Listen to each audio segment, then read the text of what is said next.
Selamat pagi dan salam sejahtera. Yang terhormat para penguji UKIN PPG dalam Jabatan Pendidikan Agama Katolik LPTK Sekolah Tinggi Katolik Santo Yakobus Merauke. Perkenalkan, saya Lucia Wakei, guru pendidikan agama Katolik di SMK Negeri 2 Teknologi dan Rekayasa Nabire, Provinsi Papua.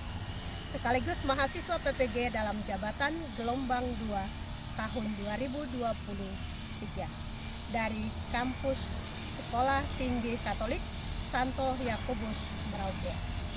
Pada hari ini tanggal 2 Desember 2023 akan melaksanakan ujian praktek pembelajaran pada kelas 10 semester 1 di SMK Negeri 2 Teknologi dan Rekayasa Nabire, Provinsi Papua, dengan materi sumber-sumber untuk mengenal Yesus Kristus. Topik pertama, Kitab Suci Perjanjian Lama dan Perjanjian Baru. Berikut ini video pembelajaran saya. Selamat menyaksikan.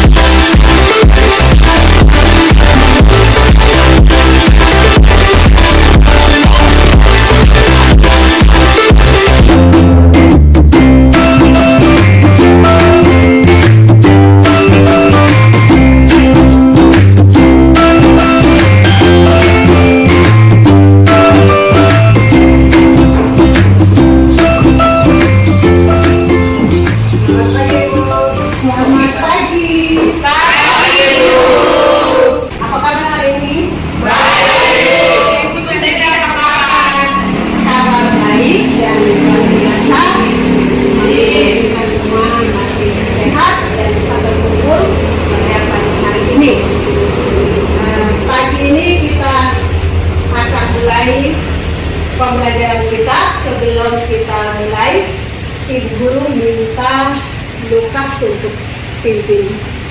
Sebelum kita mulai dengan belajar mengajar pada pagi hari ini, kita membuka dengan doa. Doa mulai segala puji dan syukur kepada Bapa yang Maha Kuasa. Selamat pagi pada pagi hari ini kami bersyukur untuk kehadiran kita itu yang akan melalui Tuhan yang Maha Kuasa. Dengan perlindungan dan pemeliharaan kami pada hari ini, semoga kami bisa mendapatkan Tuhan adalah yang Maha Kuasa. Pada pagi hari ini doa ini kami mohon kepadamu, doa Tuhan Yesus Tuhan kami. Amin. Amin. Bapa dan Putra dan Roh Kudus. SMK bisa. SMK bisa. SMK luar biasa. Guru mengabsen dulu. Antonia hadir Ibu. Ibu Lita hadir Bu. Lucia hadir Bu. Tolis Hadir. Lukas Hadir Bu Guru. Opela Nela. Oke, berarti hadir semua ya. Pertemuan minggu lalu ada yang masih ingat atau tidak Allah yang unik? Itu pada bagian pertama bab 1 bicara tentang mengenali diri pribadi kita di bab yang pertama, atau tidak Allah yang unik. Kemudian manusia makhluk otonom yang kita belajar di bab 2 tentang suara hati. Materi kita hari ini Kitab Suci Perjanjian Lama dan Perjanjian Baru. Perjanjian Baru. Dengan tujuan yang kita akan capai, tujuan pembelajaran, bahwa peserta didik mampu memahami Kitab Suci untuk mengenal dengan beberapa kriteria capaian. Ada setelah kita pelajari materi ini akan mencapai beberapa kriteria persetujuan pembelajaran, yaitu bagian yang pertama, siswa mampu menentukan kita lihat bagian-bagian perjanjian lama dan perjanjian baru, mengenali kitab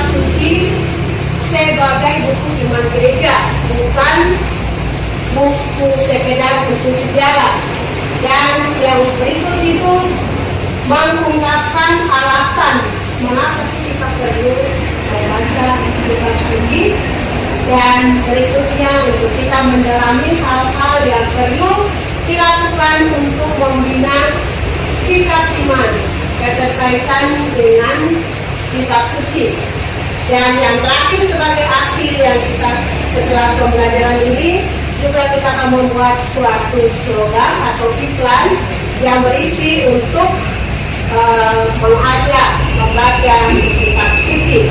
Kitab suci itu sebagai sarana yang utama, sumber utama untuk mengenal Yesus. Karena dalam kitab suci untuk mengenal Yesus kita baca kitab suci. Beriman kepada Allah melalui kitab suci. Kenapa kita harus baca supaya mengenal Yesus itu? Karena semua silsilah mulai Yesus lahir sampai karya-karya mukjizat semuanya ada di dalam Alkitab. Sekarang juga ada siapkan gambar dengan artikel yang kita harus masuk dalam diskusi kelompok untuk lihat artikelnya, baca dalam kelompok, kemudian perhatikan gambar yang ada di depan ini. Alkitabmu. Jadi ini dia punya ceritanya. Kemudian gambar 3 yang tadi itu, gambar 3 itu di gambar pertama, gambar kedua, dan gambar ketiga. Jadi setelah baca depo artikelnya, baru nanti lihat ini gambarnya gambar apa, ini gambar apa, nanti bisa diskusikan. Oh, antara mereka ini ada mana yang beda, terus mana yang sama, dan sementara mereka apa, bisa bicara dalam kelompok.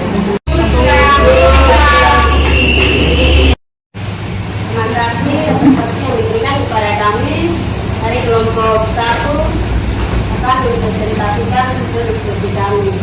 Sebelumnya, perkenalkan nama saya Dedegi dan rekan-rekan saya adalah Nama saya Diego Santo. nama saya Nena Tukai. Nama saya Diego Santo. Langsung saja kita akan membacakan. 1. Gambar pertama, anaknya atau mengajarkan isi kitab. Gambar kedua, para remaja berkumpul dan saling berbagi cerita tentang kitab. Gambar ketiga, seorang pria makan sambil main HP.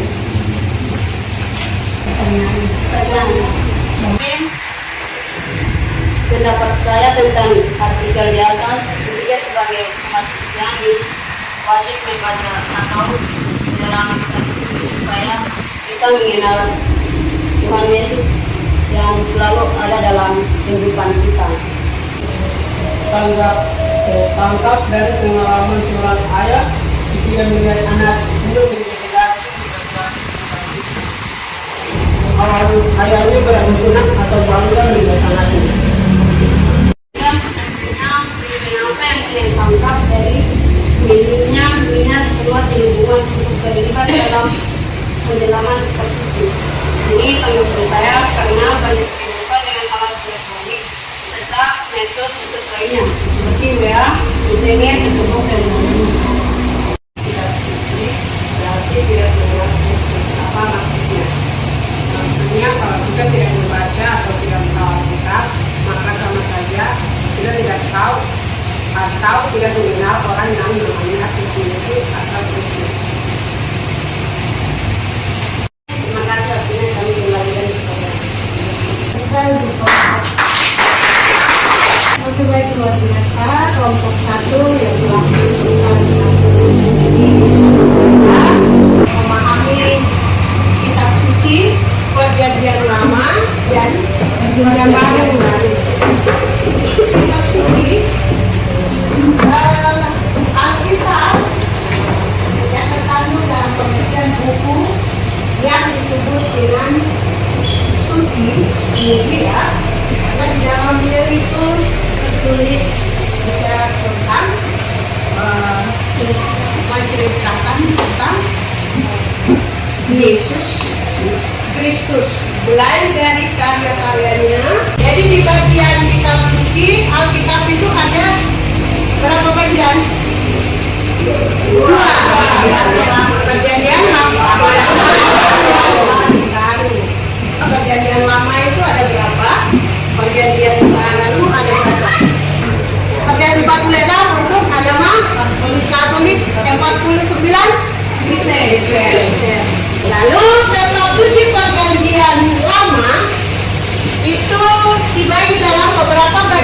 bagian. Ada proses penyusunan kitab suci. Ada juga masuk dengan sejarah terbentuknya kitab suci Perjanjian Lama dan Perjanjian Baru. Kemudian bagian berikutnya itu ada beberapa alasan mengapa kita harus membaca kitab suci.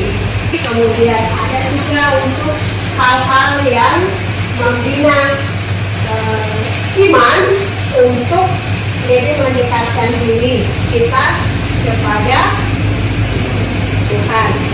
Jadi kita akan lihat mendalami dari kitab suci dari 2 Timotius pasal 3 ayat 10 sampai menurut saya dari 11 sampai 12. Ya, engkau telah ikut menderita penganiayaan dan usaha seperti yang telah kuderita di Makedonia dan di Ikonium dan Listra. Semua penganiayaan itu kuderita dan Tuhan telah mengucapkan dari tangan. ya baik luar biasa dari fungsi kitab suci sebagaimana dikatakan dalam salah bagus. Sedangkan perancat dan itu akan bertambah dengan penugasan proses. Jadi dari surat Paulus itu kita lihat dari bagian yang pertama mulai dari konsekuensi untuk mengikuti Yesus, dari lihat dari beberapa ayat yang tadi sudah dikatakan, kemudian fungsi atau peran kitab suci bagaimana apa yang dikatakan dalam Paulus, surat Paulus itu bahwa surat Paulus kepada tadi Timotius. Kita lihat tadi, ingat sama-sama dari ayat beberapa ayat yang sudah dibacakan tadi bahwa konsekuensi untuk mengikuti Yesus itu berbagai tantangan,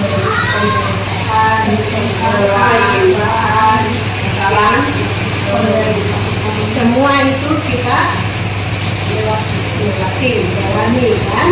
Dari beberapa fungsi apa peran dan fungsi bagaimana kita memahami kitab suci, harus kita pahami sebagai orang Kristen itu kita harus pahami bahwa kitab suci itu adalah salah satu sumber untuk mengenal Tuhan Yesus sendiri. Karena itu siapa Santo Yohanes itu bilang, kalau tidak baca kitab suci berarti tidak mengenal Kristus. Maka Santo Yohanes itu mengajak bahwa kalau kita ini sebagai pengikut Kristus, maka kita wajib untuk membaca dan merenungkan kitab suci. Jadi ini ada beberapa pertanyaan nih, beberapa pertanyaan tidak diskusi kelompok, tidak langsung tulis sekarang, tapi sekarang itu kasih waktu hanya 3 menit untuk kita merefleksikan diri bahwa saya selama ini. Yang pertama, bagaimana pandanganku terhadap kitab suci selama ini. Kemudian yang kedua, itu sudahkah aku membaca kitab suci setiap hari. Yang ketiga, seberapa sering aku mendekatkan kepada Tuhan melalui kitab suci. Sungguhkah aku mengenal Yesus? Sungguhkah aku mengasihi seperti mengasihi aku?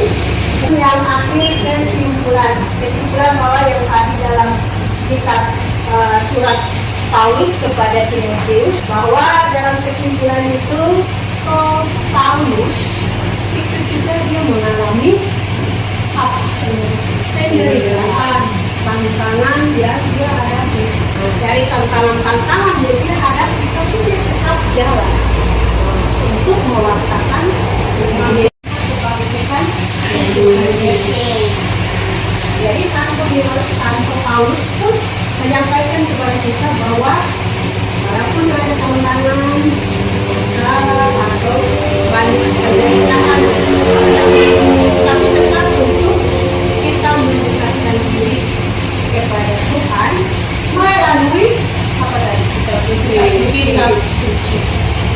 akhir dari pertemuan kita ini sebagai tugas yang harus buat, yang tadi membuat slogan atau berupa iklan, yang satu pilih satu perikop, lalu untuk mengajak biar yang lain pun bisa membaca kitab suci. Kita berbunyi ini, jadi kitab suci itu bilang itu semua firman atau kebenaran Allah yang disampaikan di dalam teks kita dituntut untuk membaca dan merenungkan kitab suci. Itu tugas pada yang hari ini. Kita akhiri dengan doa penutup.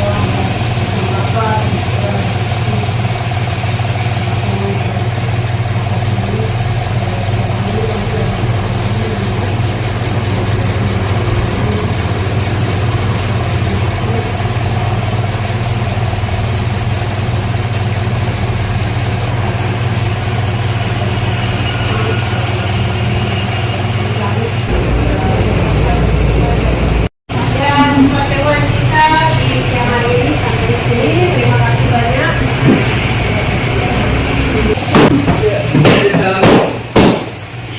Terima kasih.